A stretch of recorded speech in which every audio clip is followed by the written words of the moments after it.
The Jacobs Institute is really designed to collaborate with industry and physicians to drive innovation.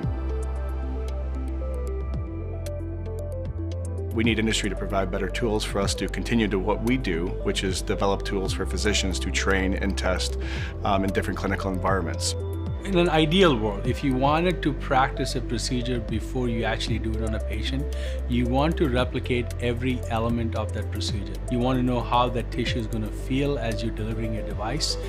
You want to understand how all the different gadgets that you're going to use for the procedure, how will they behave in that particular anatomy.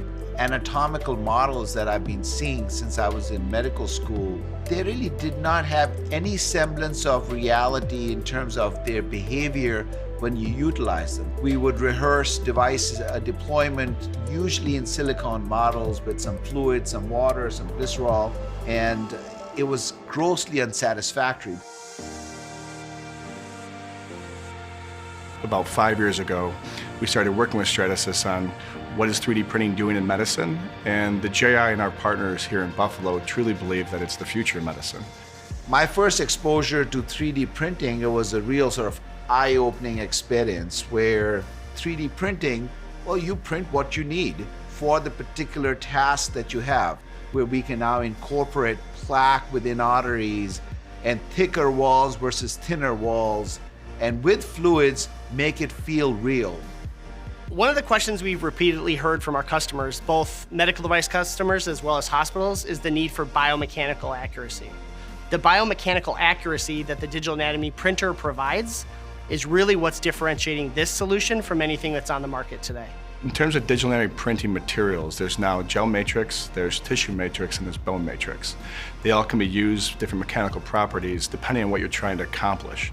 So the software is a really huge part of where this is all going. GrabCAD Print now allows us to really select and drop down menus certain materials on a point-by-point voxel-based approach.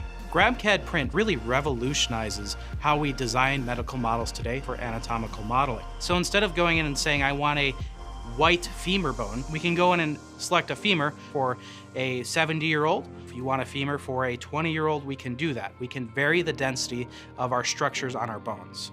We're having third parties validate the biomechanical properties of the materials that come with the digital anatomy printer. So the Jacobs Institute, companies like Medtronic, they are conducting third-party testing to compare how those materials compare biomechanically to native tissue, to native bone, to specific anatomies and pathologies that you'd expect to see in practice. So now we're using digital anatomy of areas and applications we've never done before.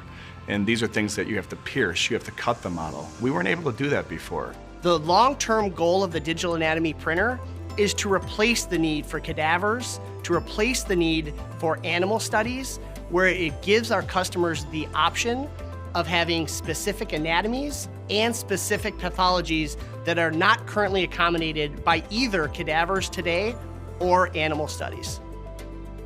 The digital anatomy solution today is only the beginning.